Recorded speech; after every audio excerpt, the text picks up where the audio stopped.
கண்ணியத்திற்குரிய எல்லாம் வல்ல அல்லாஹு ஜல்ல ஷானஹு தஆலாவின் நல்லடியார்களே, மாறும் உலகில் மாறாத இஸ்லாம் என்ற இந்த தலைப்பில் நாம் வாழ்க்கை நெறியாக ஏற்றுக்கொண்டிருக்கக்கூடிய மார்க்கம் உலகிலே மிகச்சிறந்த மார்க்கமாக எல்லா விதமான சித்தாந்தங்களையும் பின்னுக்கு தள்ளிவிட்டு இது ஒன்று மாத்திரமே சரியானது என்று நிரூபிக்கப்பட்ட மார்க்கமாக இருக்கிறது என்ற நம்பிக்கையை வளர்த்து கொள்வதுதான் இந்த உரையினுடைய நோக்கம்.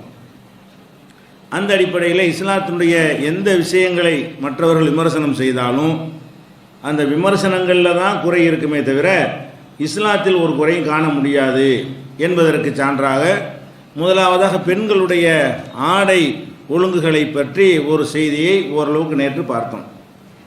அதாவது பெண்கள் ஒரு ஆபாசமாக ஆண்களை ஈர்க்கக்கூடிய வகையில் முகம் கைகளை தவிர மற்ற பகுதிகளை அந்நிய ஆண்களுக்கு காட்டக்கூடிய வகையில் இறுக்கமாக ஆடை அணிந்து நடமாடக்கூடிய வகையில் அவர்கள் இருப்பார்களேயானால் அது அவங்களுக்கு என்னென்ன பாதிப்பு ஏற்படும் என்று ரெண்டாவது பார்க்கலாம்.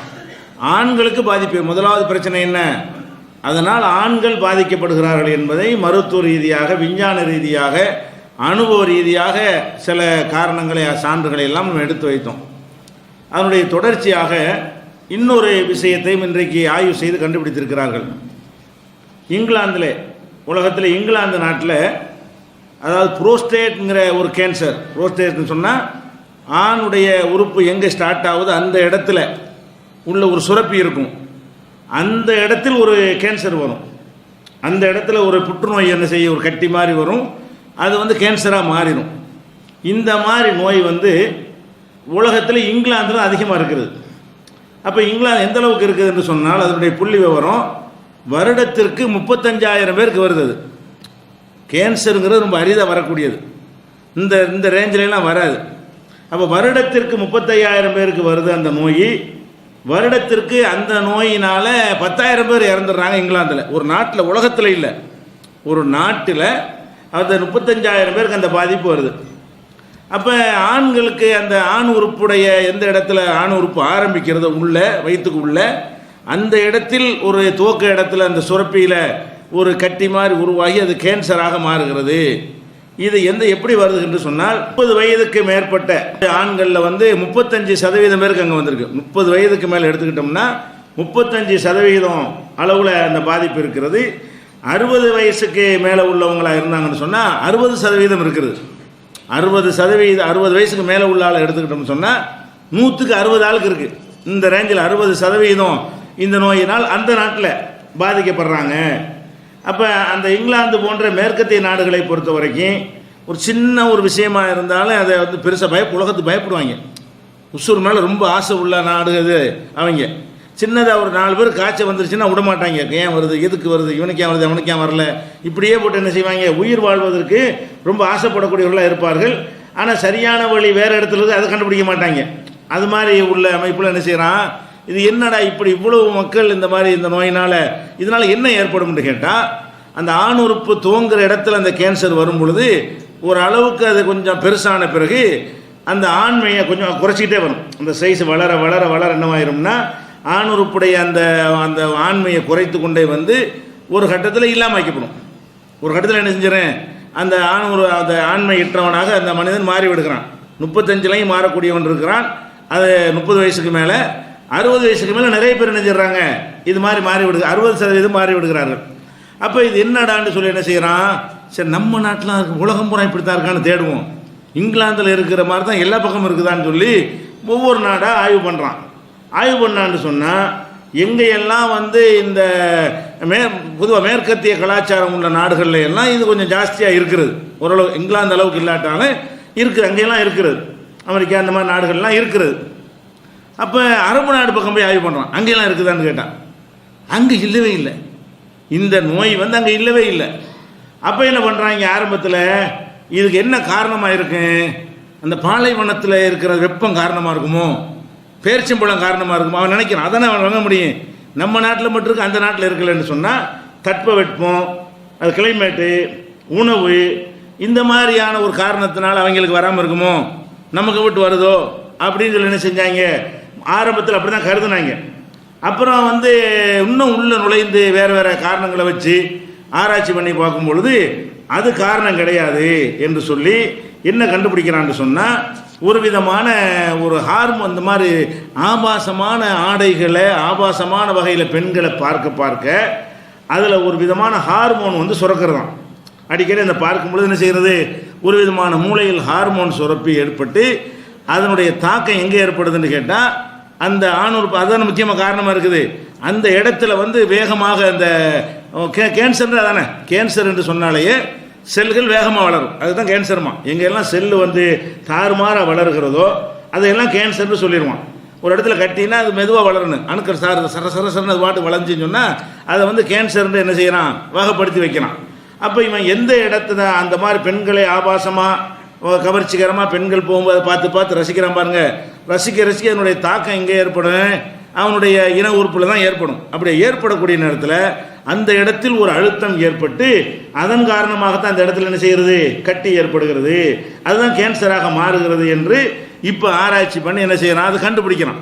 இந்த நோய் வந்து அதாவது புரோஸ்டேட் கேன்சருங்கிற இந்த நோய் வருவதற்கு காரணமே ஆபாசமான சினிமாக்கள் ப்ளூ ஃபிலிம்களை பார்ப்பதும் பெண்கள் ஆபாசமாக உடை அணிந்து திரிவதை பார்த்து ரசிப்பதும் இதுதான் காரணம். இதனால தான் அது ஏற்படுதுங்கிறான். இதுக்கு சம்மந்தம் இல்லாமல் இருக்கு. உனக்கு ஏன்டா கேன்சர், இந்த பொம்பளை தான் காரணம் நம்புவோமா? மேலோட்டமாக சொன்னால் ஒரு ஆம்பளைக்கு இது வந்துருச்சு, ஏன்டா கேன்சர் வந்துச்சு, இந்த பொம்பளை தான் காரணம்னு சொன்னால் நம்ப மாட்டோம். ஆனால் அதான் காரணம். சயின்டிஃபிக்காக என்ன செய்கிறான், அது கண்ணுக்கு ஒரு ஈர்ப்பு சக்தி இருக்குது தானே செய்யுது, அதை வச்சு சில தூண்டுதல்கள் ஏற்படத்தானே செய்யுது. அதெல்லாம் கண்டுபிடிச்சி இவ்வளோ பெரிய பாதிப்புகளை வந்து ஆண்களுக்கு அது ஏற்படுத்துகிறது. அப்போ ஆண்களுக்கு இவ்வளோ பெரிய பாதிப்பை ஏற்படுத்துதுன்னா ஆண்களுக்கு பாதிப்பு ஏற்பட்ட ஆணுக்கு மட்டுமா பாதிப்பு, அந்த ஆணோட குடும்பத்தில் பெண்ணுக்கு தானே பாதிப்பு. அப்படின்னு அவங்களுக்கு அது பாதிப்பு தான். பெண்கள் வந்து கவர்ச்சிகரமாக ஆடை அணிந்து திரிவார்களே ஆனால், இப்படி எல்லாரும் திரிவார்களே ஆனால் அவங்கள பார்த்து ரசிக்கக்கூடியவர்கள் அவங்களுடைய கணவன்மார்கள் இருப்பாங்கல்ல, வேறு வேறு பெண்களை பார்த்து ரசிக்கிற ஆட்களில் அவங்களுடைய கணவன்மார்கள் இருப்பாங்க. அவங்கவுங்க கணவன்மார்களுக்கு இந்த மாதிரியான மேட்ரு தொத்திக்கிருச்சின்னு சொன்னால், இந்த மாதிரியான கேன்சரு அந்த இடத்துல எந்த இடத்துல வந்து அவன் ஆணாக இருக்கிறான் அங்கே வந்து கேன்சர் வந்து விட்டது என்று சொன்னால், அப்போ அவங்களுக்கு இல்லற வாழ்க்கை கிடைக்குமா? அவங்களுக்கு அது பாதிப்பாயிடும். நம்ம நாடுகள்லாம் அது அவங்களுக்கு இன்னும் வராது. காரணம் என்னென்னு கேட்டால், ஆனால் சீக்கிரம் வந்துடும். இப்போ போகிற போக்க பார்த்தீங்கன்னா என்ன செய்கிறேன், வந்துடும். இதுக்கு வரைக்கும் முன்னாடி வரைக்கும் அந்த அவங்கள விட நம்ம பின்தங்கி இருக்கிறோம். மேலை நாடுகளோட ஒப்பிடும் பொழுது இந்த ஆபாச கலாச்சாரம், இந்த பெண்கள் ஆடை அணிந்தாலும் ஒரு அளவுக்கு ஆபாசமாக இருக்கிறார்களே தவிர அந்த நாடு அளவுக்கு ஆபாசமான இல்லை. ஸோ ரோட்டில் திறந்து போட்டு வெறுமனே ஒரு ஜட்டி மட்டும் போட்டுலாம் பொம்பளை போவாங்க, அது ஒருத்தருமே கேட்க முடியாது. அந்த மாதிரியான நிர்வாணமாக கடற்கரையில் போய் படுத்து கிடப்பான். அந்த மாதிரிலாம் ஒரு அந்த நாடுகள் அதெல்லாம் ஜாஸ்தியாக இருக்கிறது. அந்த அளவுக்கு இல்லாததுனால இங்கே அது வர காணோம். இதை வந்து அனுமதித்தோம் என்று சொன்னால், இந்த மாதிரியான விஷயங்களை அனுமதித்து பெண்களுடைய ஆடையெல்லாம் ரொம்ப குறைஞ்சி போய் ரொம்ப இறுக்கமாக போய் ஆண்களை சுண்டி இழுக்கிற வகையில் கவரக்கூடிய வகையில் அப்படி ஆகிவிட்டது என்று சொன்னால், இங்கேயும் அதே இங்கிலாந்து ரிசல்ட் வந்துடும். இங்கிலாந்தில் உள்ள அந்த ரிசல்ட் வந்தால் என்னவாயிரும், அவ்வளோதான். இப்போ ஆண்களுக்கும் பாதிப்பு, பெண்களுக்கும் தாம்பத்தியம். அதனால பெண்கள் இந்த தாம்பத்தியம் விட்டு என்ன செய்கிறாங்க, மேலை நாடுகள்லாம் பார்த்தீங்கன்னா லெஸ்பியன்களாக மாறி போகிறது காரணமே என்ன, அவங்களுடைய கணவன்மார்கள்ட்ட ஆண்மை ஏற்று போன உடனே பெண்களோட பெண்கள் அது மாதிரி வந்து பெண்ணுக்கு பெண்ணு கல்யாணம் பண்ணணும்னு போராடுறாரு. பொம்பளை எதுக்கு பண்ணுறா, அந்த அந்த அளவுக்கு அங்கே வந்து அந்த ஆண்மை பற்றாக்குறை இருக்குது. அந்த நாட்டில் என்ன இருக்குது, ஆண்மைக்கு பெரிய ஒரு பற்றாக்குறை இருக்கிற காரணத்தினால இப்படியெல்லாம் பெண்களை வந்து சிந்திக்க தூண்டுறதுக்கெல்லாம் எது காரணம்னு பார்த்தீங்கன்னா வேறுங்க தான் இருக்குது. அதாவது பெண்கள் ஆபாசமாக நடமாடுவது, இது பண்ணுவது, கவர்ச்சி காட்டுவது, அதை படம் பிடிப்பது, அதை பார்த்து ரசிப்பது, அதில் அந்த மாதிரியான விஷயங்கள் வந்து பெரிய அளவுக்கு உடல் ரீதியாக எதற்காக வேண்டி பார்த்து ரசிக்கிறானோ அதுக்கு நேர் எதிரான விளைவாயிடுது.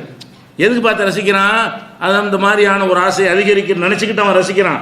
ரிசல்ட் என்னவா இருக்குன்னா ஏற்க மாறாக முடிச்சது, அழிக்கிறதா இருக்கிறது. எதை மருந்துன்னு நினைக்கிறானோ அது விஷமாக இருக்கிறது.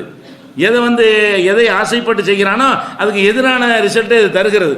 அப்போ இவ்வளோ பெரிய பாதிப்புகளை ஏற்படும் பொழுது எதற்காக வேண்டி இந்த பெண்கள் வந்து குறைந்த ஆடையை அணிந்து ஆண்களுடைய உள்ளத்தில் சபலத்தை ஏற்படுத்தி அவங்களுக்கு எதுக்காக வேண்டி இந்த மாதிரியான உடல் ரீதியான ஒரு மன ரீதியான கேட்டை ஏற்படுத்தி உடல் ரீதியான கேட்டை ஏன் ஏற்படுத்தணும் என்பதற்காகத்தான் இஸ்லாம் என்ன சொல்கிறது, பெண்களுக்கு அழகான அறிவுரை சொல்கிறது. எப்படி சொல்கிறது, குல் நபியை நீங்கள் சொல்லுங்கள், லில் மூமினாத்தி மூமினான பெண்களுக்கு நீங்கள் சொல்லுங்கள், யகுதுல்ன மின் அபுசாரிஹின்ன அவங்க பார்வைகளை தாழ்த்தி கொள்ளட்டும்.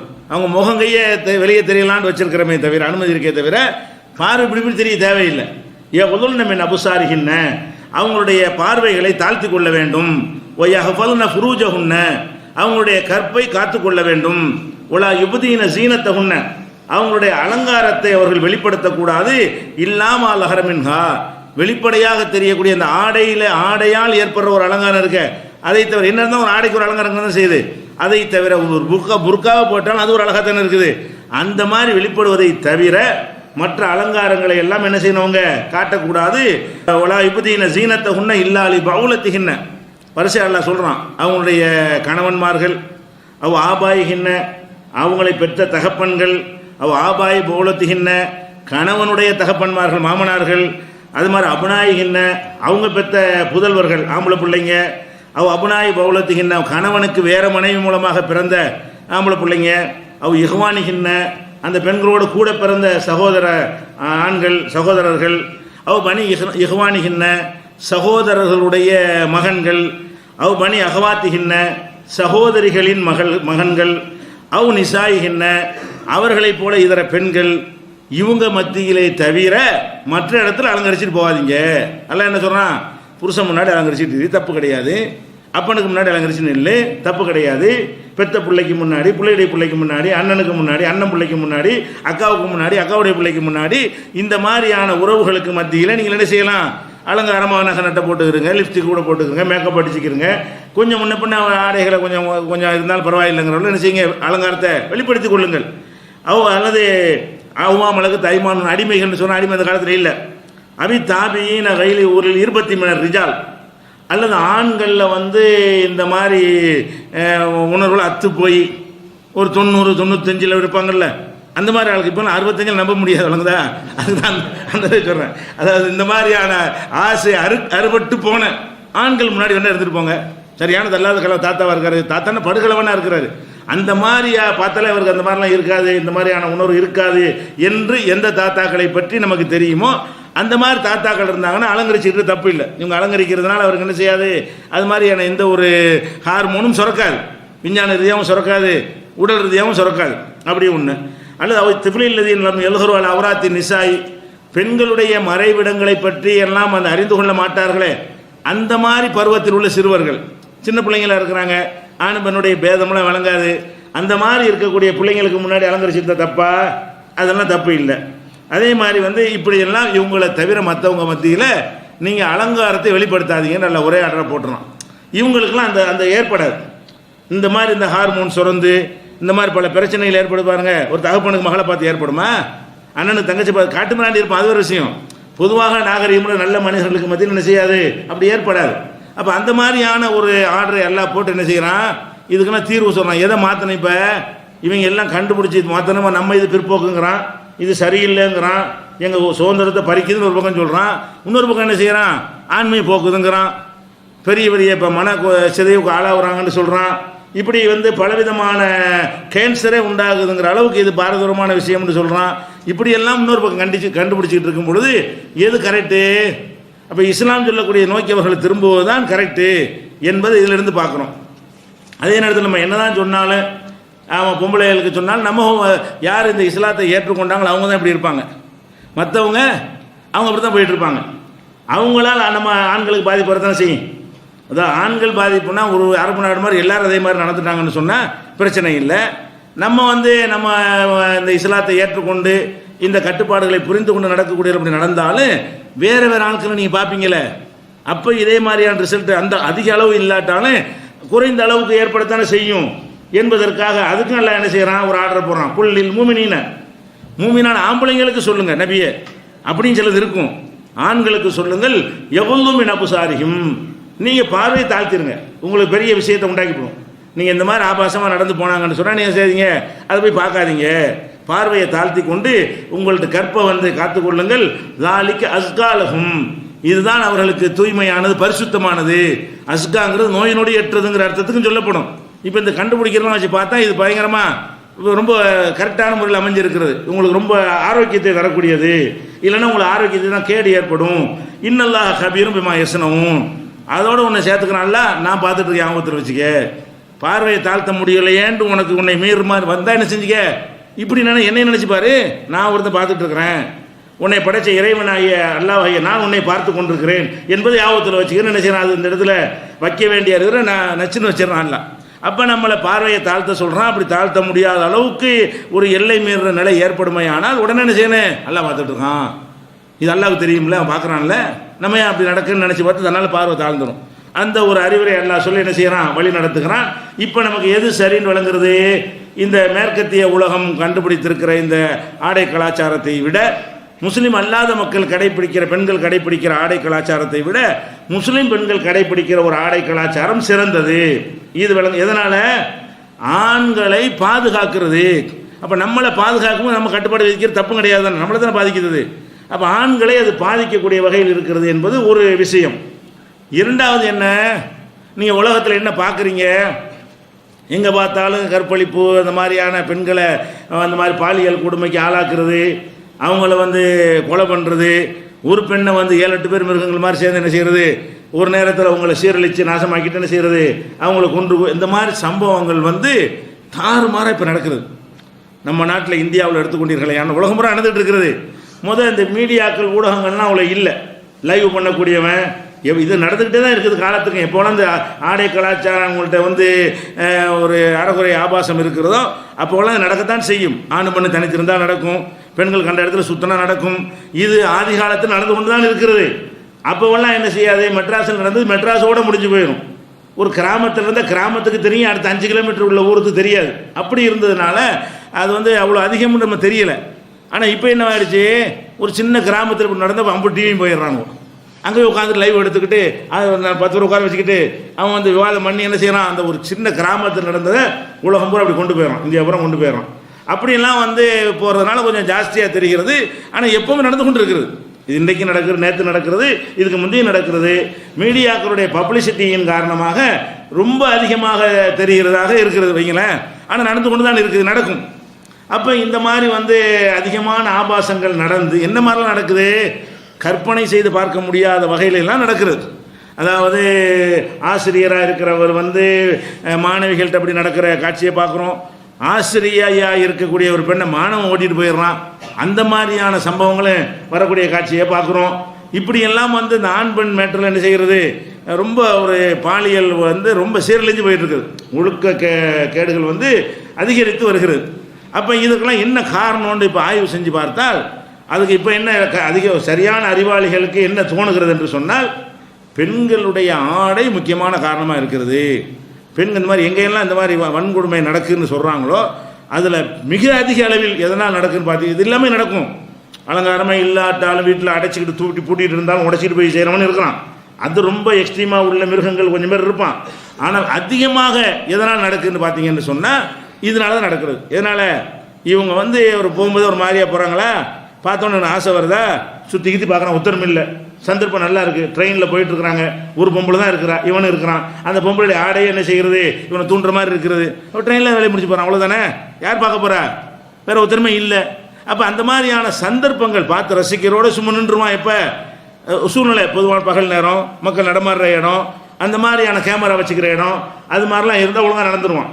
அப்படி இல்லாத இடமா இருந்தால் என்ன செய்கிறான், அவன் இப்படி சுற்றி பார்க்குறானா, இவன் மாதிரியா நம்மளை தூண்டுறாள, யாருமே இல்லையே அப்படிங்கிற மாதிரி என்ன செய்கிறான், அந்த மாதிரியான ஒரு பாலியல் வன்முறையில் இறங்கி விடுகிறான். அப்போ இதுக்கு எது காரணம்னு பார்த்தீங்கன்னா, இவங்களுடைய ஆடையுடைய அமைப்பு முக்கியமான காரணமாக. அது மட்டும்தான் காரணம் இல்லை, அது இல்லாமல் சில காரணம் இருக்கலாம். 75% இந்த காரணம் தான். 75% உடனே என்ன செய்வாங்க, இது பெரிய அறிவுஜீவிகள் இது பெரிய கேள்வி கேட்பாங்க.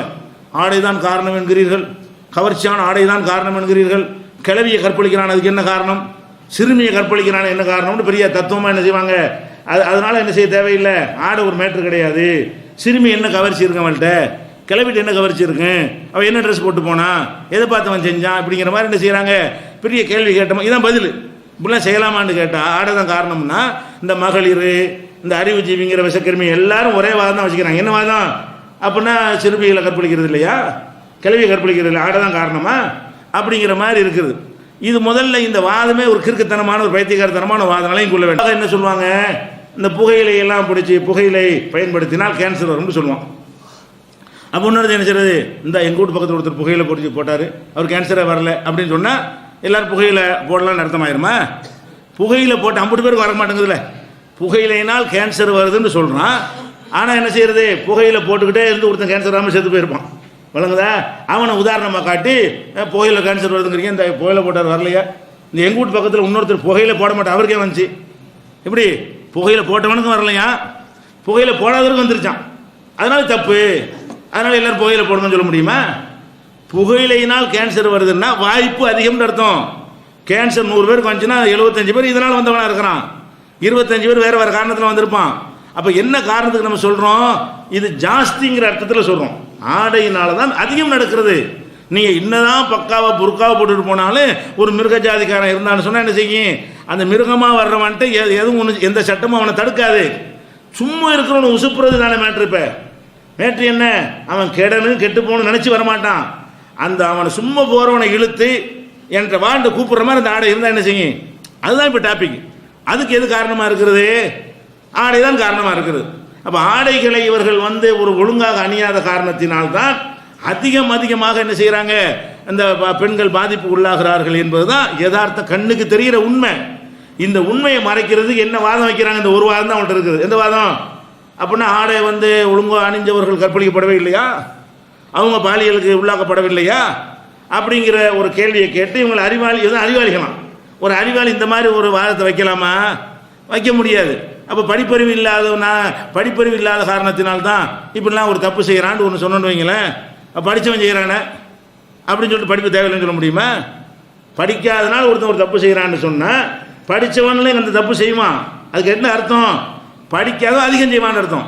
குறிப்பிட்ட தப்பை படிக்காதவன் ஜாஸ்தியாக செய்வான், படித்தவன் கம்மியாக செய்வான். அதிகமாக செய்வதை வைத்து ஒரு விஷயத்தை என்ன செய்வாங்க? கண்டுபிடிப்பாங்க. இப்போ நான் சொன்ன அந்த ஆண் உறுப்புடைய துவக்கத்தில் ஒரு கேன்சர் வருதுங்கிறானே, அதுக்கு ஒரு காரணத்தை கண்டுபிடிச்சிருக்கிறான். அது எல்லாமே வரும். வழங்குதா? இந்த மாதிரி எப்போ பார்த்தாலும் பொம்பளையை பார்த்து ரசிக்கிட்டு வராமல் கூட போயிருமா ஒருத்தனுக்கு. அதை காரணம் காட்டிக்கிட்டு இதை நியாயப்படுத்திட முடியுமா? இதனால் இது வருது என்று சொல்வதெல்லாம் எப்படி விளங்கிக்கிறேன்னு ஒரு உதாரணமாக எடுத்துக்கிறோமே. இந்த ஏடிஸ்ங்கிற ஒரு கொசுனால டெங்கு காய்ச்சல் வருதுங்கிறான். டெங்கு காய்ச்சல் இருக்கு இல்லையா, அதனால வருதுங்கிறான். அப்போ என்ன செய்யறது? ஒரு வீட்டில் ஒருத்தன் வந்துருச்சுன்னு வைங்க, அந்த கொசு கடிச்சிருன்னு சொல்லுவாங்கல்ல. இவன் கேள்வி கேட்குறது, அந்த 4 பேர் இருக்கான் அந்த வீட்டில், ஒருத்தனையா வந்துச்சு, 3 பேர் வரலையில, அப்படின்னா கொசை கடிக்க விடலான்னு அர்த்தமா? இவன் என்ன சொல்ல வர்றான்? அப்போ அவனுக்கு வந்துச்சே இல்லையா அதான் பேசுகிறான். அவனை கடிச்சு பிடிச்சி வந்துருச்சு அவ்வளோதானே தவிர வர்றவனுக்குலாம் அது காரணமாக இருக்கிறது. இந்த மாதிரியான விஷயங்கள் எல்லாம் அவங்களுடைய வாதத்தை நிலைநாட்டுவதற்கு உதவாது. ஏன் இப்போ ஆடையை முழுமையாக அணிந்தால் கற்பழிக்கப்பட மாட்டார்களா? இதெல்லாம் ஒரு அறிவுஜீவிகள் கேட்குற கேள்வியே இல்லை, அறகுறைகள் கேட்குற கேள்வி. அறிவுஜீவின்னு என்ன செய்யணும்? அந்த என்ன அர்த்தத்தில் நம்ம சொல்கிறோம், விஞ்ஞானிகள் என்ன அர்த்தத்தில் சொல்கிறான், நிபுணர்கள் என்ன அர்த்தத்தில் சொல்கிறான், இது அதிகமாக இருக்கிறது. அது காம வெறி பிடித்தவனுக்கு எதுவும் பிரச்சனை இல்லை, கிழவியும் பிரச்சனை இல்லை, குமரியும் பிரச்சனை இல்லை, சிறுமியும் பிரச்சனை இல்லை. சும்மா இருக்கிறவனை கெடுக்கிறது இதான் டாபிக். இப்போ சும்மா ஒரு நல்லா இருக்கணும்னு செய்யறது, ஒரு சந்தர்ப்பம் கிடைக்கும் போது தடுமாறானே இல்லையா, அவனை இழுத்துப்பட்டதா இல்லையா, அப்படிங்கிற மாதிரி ஒரு பயந்துக்கிட்டு, சமூகத்துக்கு பயந்துக்கிட்டு, உலகத்துக்கு பயந்துக்கிட்டு, இறைவனுக்கு பயந்து கொண்டு இருக்கிறவன் கூட ஒரு நேரத்தில் செழிப்பாவதற்கு எது காரணமாக இருக்கிறது? அந்த ஆடையும் தனிமையும், அந்த ஆடையும் இந்த சந்தர்ப்பங்களும் ஒன்றா சேர்ந்து வரும் பொழுது அந்த பெண்களை பாதிக்குதா இல்லையா?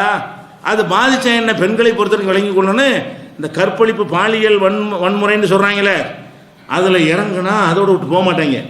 ஏன்? நாளைக்கு அவள் காட்டி கொடுத்துட்டா அவள் தானே சாட்சி. நாளைக்கு போலீஸ் கேஸ் ஆகி இவன் தான் செஞ்சாண்டு ஒரே சாட்சியாரு அவள் தான். அப்போ என்ன செய்வான்? எல்லா கற்பழிக்கக்கூடிய என்ன செய்வான்னு கேட்டால் காலி பண்ணிட்டு போயிடுவான்.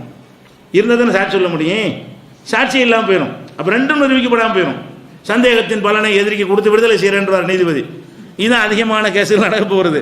அப்போ விட்டுட்டு போனான்னு வைங்க, இவன் தான் ஆளுன்னு சொன்னாண்டு வைங்க, முடிஞ்சு வச்சுக்காத.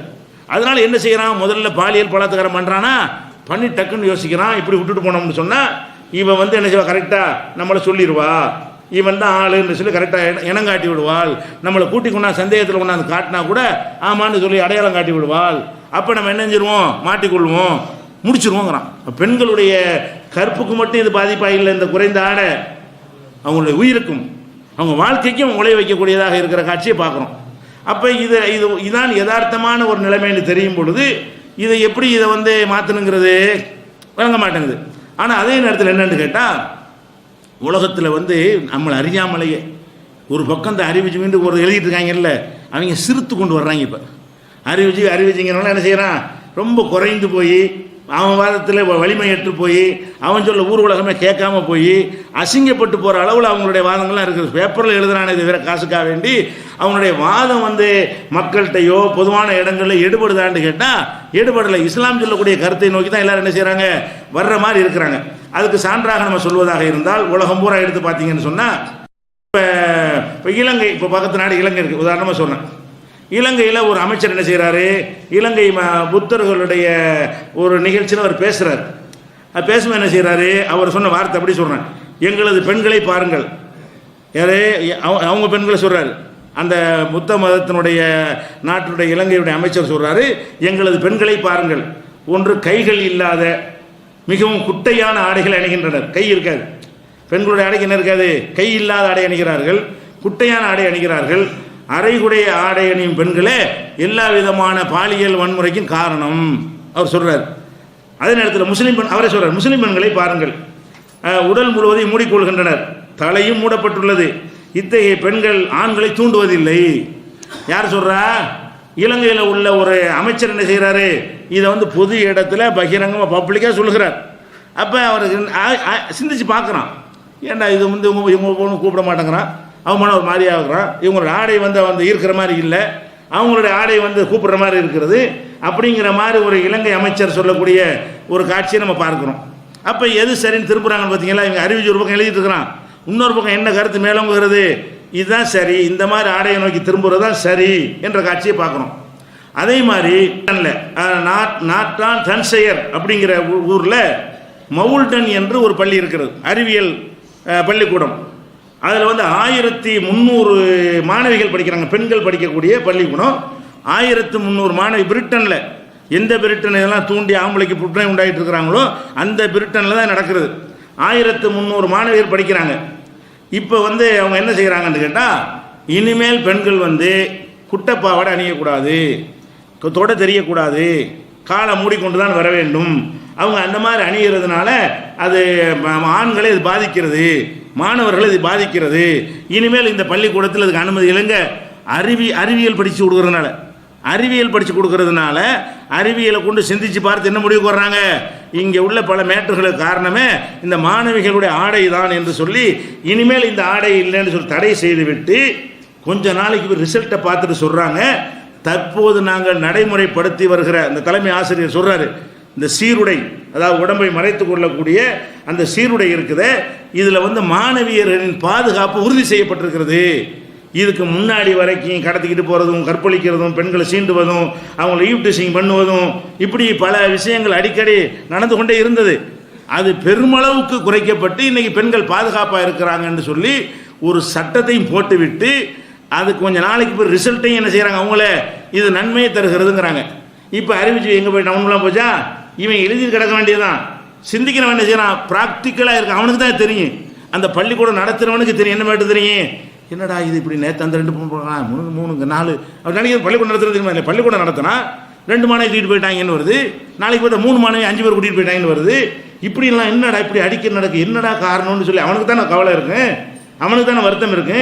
சும்மா பேனாவில் மைய இருக்கு, ஏதாவது எழுதிக்கிறவனுக்கு என்ன இருக்குது, அவன் வேண்டாம் எழுதிட்டு இருக்கலாமே தவிர நடைமுறை ரீதியாக ஒரு நிர்வாகத்தை கையில் வைத்திருக்கிறவனு கரெக்டாக மூளை வேலை செய்யுது. இலங்கை அமைச்சர் நிர்வாகத்தை கையில் வச்சிருக்கிறான், தன் நாட்டில் இதெல்லாம் நடக்கக்கூடாதுன்னு ஆசைப்படுறான், அவனு என்னென்னமோ யோசிச்சு பார்க்குறான், ஒன்று செய்ய முடியல. அவன் தான் தீர்வு காண்ற இடத்துல இருக்கிறான். தீர்வு காண்ற அக்கறை யாருக்கு இருக்கு, சீட்டில் உட்காந்துக்கிறோன்னு தெரியும், ரோட்டில் போகணும்னு தெரியாது. இந்த அறிவுஜீவிங்கெல்லாம் ரோட்டில் போகிறவனு, அவங்க எந்த ஒரு பொறுப்பையும் ஏற்றுக்கொண்டவர்கள் கிடையாது.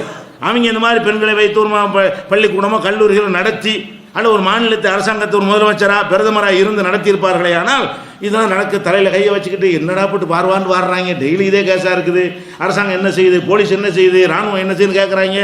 அப்படின்னு நினைக்கும் போது அவங்க சிந்திக்கிறாங்க, என்ன செஞ்சால் சரியாக வரும் அப்படிங்கிற அடிப்படையில் பார்க்கும் பொழுது அந்த பள்ளிக்கூடம் அந்த மாதிரி ஒரு முடிவெடுக்கிற காட்சியை நீங்கள் பார்க்குறோம். அதே மாதிரி சுவிட்சர்லாந்து இருக்குது இல்லையா, சுவிஸு, அங்கே ஒரு பேங்க் இருக்குது. எல்லாம் நம்ம நாட்டு கருப்பணம்னு அங்கே தான் இருக்குமா, இங்கே வழங்குதா, அந்த நாட்டில் யார் வேணால் ரகசியமாக கூட என்ன செய்யலாம், பேங்கில் கொண்டே போட்டுக்கலாம். அவன் சுவிஸ் வங்கி என்ன பண்ணிவிட்டான்னு கேட்டால் புதுசாக ஒரு சட்டம் போட்டான், பேங்கில் இங்கே வேலை செய்கிற எந்த பெண்களாக இருந்தாலும் இந்த மாதிரி கவர்ச்சியான ஆடை அணிந்து, ஆண்களை இருக்கக்கூடிய ஆடை அணிந்து வரக்கூடாது, வந்தால் வேலை கிடையாது. வேலைக்கு வர்றதா இருந்தால் உடலை மறைத்த நிலையில் தான் வேலைக்கு வரணுமே தவிர கவர்ச்சிகரமான ஆடை அணிந்து வரக்கூடிய. எங்கே சொல்கிறான், இந்த மேற்கத்திய கலாச்சாரத்தில் மூழ்கி போனவன் இந்த ஒரு உத்தரவு சொல்கிறீங்க. அங்கே வந்துக்கிட்டு அந்த பெண்கள் கவர்ச்சியாக இருக்கும் பொழுது பேங்க் வேலை நடக்க மாட்டேங்குது, வேற வேலை நடக்கு. பார்க்குறான் இந்த பெண்கள் கவர்ச்சியாக இருக்கிறாங்க, வர்றவன்லாம் வந்துக்கிட்டு கீவில் நிற்க மாட்டேங்கிறான், அப்படி தூத்து பார்த்துட்டு நிற்கிறான், எல்லாம் பார்ப்பான்ல. அவன் நிர்வாகம் பண்ணுறான். யாருக்கு இதெல்லாம் தெரியுது? எவன் நிர்வாகம் பண்ணுகிறான்னு அவனுக்கு விஷயம் வழங்குகிறது. எவன் நிர்வாகம் பண்ண மாட்டேங்கிறான் வழங்க பிரச்சனை இல்லை. அவனுக்கு என்ன பிரச்சனை? சொல்லிட்டு போகிறது தானே, பாதிக்கிறவனுக்கு தானே தெரியும். அப்போ நிர்வாகம் பண்ணி பார்க்கறதுனால என்ன செய்யறது? என்னோட பேங்க திவாலா போயிருமோல, இந்த மாதிரி விட்டோம்னு சொன்னால் வங்கியே மோசமாக போயிருமோல இருக்குன்னு சொல்லி என்ன செய்யறான், வங்கிக்கு வேலைக்கு வர்றதா இருந்தால் பெண்களுக்கு கட்டுப்பாடு என்ன? இந்த அரைகுறை இந்த ஒரு நாட்டில் ஓடுற ட்ரெஸ்லாம் மட்டும் வரக்கூடாது. அந்த நாட்டில் எல்லாத்துக்கும் அனுமதி இருக்குது, அந்த வங்கி அலோவ் பண்ண மாட்டேங்கிறான். இந்த பேங்க் வர்றதா இருந்தால் என்ன செய்யணும்? பணம் புழங்குற இடம், நீங்கள் இந்த மாதிரி இருந்தால் வேறு மாதிரி ஆகி போயிடும். அதனால என்ன செய்யாது, நமக்கு லாஸ் ஆகி போயிடும்னு சொல்லிட்டு ஒரு அளவுக்கு ஒத்துக்கிறான்ல. அவனை காப்பாற்றிக் கொள்வதற்கு என்ன உத்தரவு போடுறான்? வங்கியை காப்பாற்றிக் கொள்வதற்கும் பணத்தை காப்பாற்றிக் கொள்வதற்கும் ஒரு உத்தரவு என்ன? நீங்கள் இந்த அரகுர ஆடையோட, உடலை மறைக்கும் ஆடையோடு தான் வேலைக்கு வரணும்னு அவன் என்ன செய்கிறான்? அதை போடுற காட்சியை பார்க்கணும். இப்போ ஆஸ்திரேலியாவில் ஒரு சம்பவத்தை பாருங்கள். ஆஸ்திரேலியாவில் பெண்கள் மாணவிகள் படிக்கட்டில் பஸ்ஸில் ஏறுவாங்கல்ல, பள்ளிக்கூடத்துக்கு போகிற பஸ்ஸுகள் இருக்கும். பள்ளிக்கூடத்தில் யூனிஃபார்ம்லாம் என்ன வச்சுக்கிறாங்க? ஆம்பளைக்கு பேண்ட் யூனிஃபார்ம் வச்சுருக்கிறாங்க, பொம்பளைக்கு குட்டை பாவாடை. ஆம்பளைக்கு அந்த கிரண்ட கால் வரைக்கும் ஆடையும், பொம்பளைக்கு முட்டுக்கால் வரைக்கும் தான் ஆடை அப்படின்னு சொல்லி எனக்கு தொட வரைக்கும், முட்டுக்கால் வரைக்கும் கூட இல்லை. அதுக்கு மேலே என்ன மேலை நாடுகளில், நம்ம நாட்டிலையும் அது மாதிரி தான் மேற்கத்திய கலாச்சாரத்தின் அடிப்படையில் நடத்தக்கூடிய பள்ளிக்கூடங்கள் அப்படி தான் இருக்கிறது. அப்போ ஆண்களை விட பெண்கள் அதிகமாக அணிய வேண்டி இருந்தும் கூட குறைவாக ஆடை அணிகிறத யூனிஃபார்மாக வச்சுருக்கிறாங்க. அப்போ என்ன பண்ணிட்டாங்க, ஒரு டிரைவர் என்ன பண்ணுறான், பஸ்ஸில் தான் ஏறி போவாங்க மாணவிகள்லாம். அவன் என்ன பண்ணுறான்னு கேட்டால், அந்த டிரைவர் இந்த பஸ்ஸுடைய கீழ் படி இருக்குல்ல, அந்த படியில் சின்ன கேமரா வச்சிடறான். கேமரா வச்சு இந்த பொம்பளை பிள்ளை ஏறும்ல, படியில் ஏறும்போது படம் எடுத்துடும். ஒவ்வொரு படியிலையும் கேமராங்க.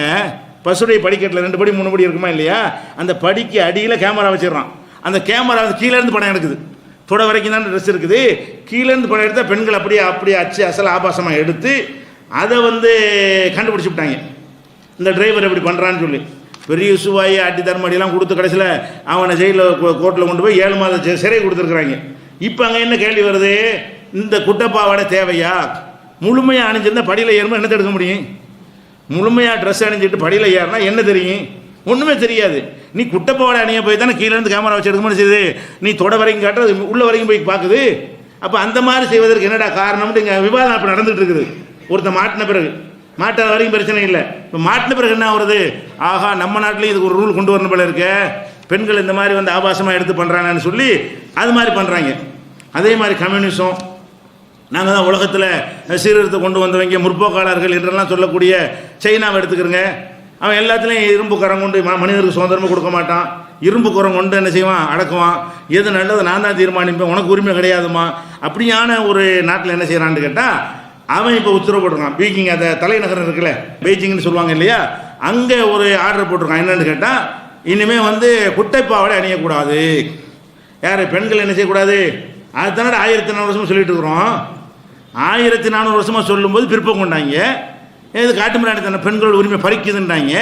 இப்போ பெண்களுடைய உயிர் கற்பு எல்லாத்தையும் சேர்த்து பறிச்ச பிறகு என்ன செய்கிறாங்க, இப்போ நீ குட்டைப்பாவாடை போடாத தடை மட்டும் இல்லாமல் காவல்துறை என்ன செய்கிறாங்கன்னு கேட்டால், குட்டைப்பாவாடைக்கு மட்டும் தடை இல்லை, லெகின்ஸ் இறுக்கமாக அதை மட்டும் போட்டு, லெகின்ஸ் உள்ளே போட்டுக்கிற விஷயம் வேறு, வெளியிலே அதோடய வர்றது. அந்த மாதிரியான இறுக்கி பிடிக்கக்கூடிய அந்த மாதிரி ஆடைகளோடு என்ன செய்யக்கூடாது, அணியக்கூடாது. 2 பொது இடங்களில். 3வது மார்பு தெரியக்கூடிய பனியன்கள் அணியக்கூடாது. எந்த நாட்டில்? சவுதி அரேபியாவில் இல்லை, சைனாவில். கம்யூனிசம், நாங்கள் சீர்திருத்தவாதிகள், நாங்கள் தான் பகுத்தறிவாளர்கள், நீங்கள் இஸ்லாம்லாம் பிற்போக்கு, மதம்லாம் சரியில்லை, இஷ்டத்துக்கு நாங்கள் வாழ விடுவோம், அவங்க சுதந்திரம் அது என்றெல்லாம் சொல்லிட்டு இருந்தாங்களே, பெண் உரிமை என்றெல்லாம் பேசுனாங்களே, அந்த நாட்டில் தான் உலகத்திலேயே என்ன செய்கிற அதிகமான மக்கள் தொகை இருக்கக்கூடிய முதல் இடத்துல இருக்கக்கூடிய நாடு சைனா.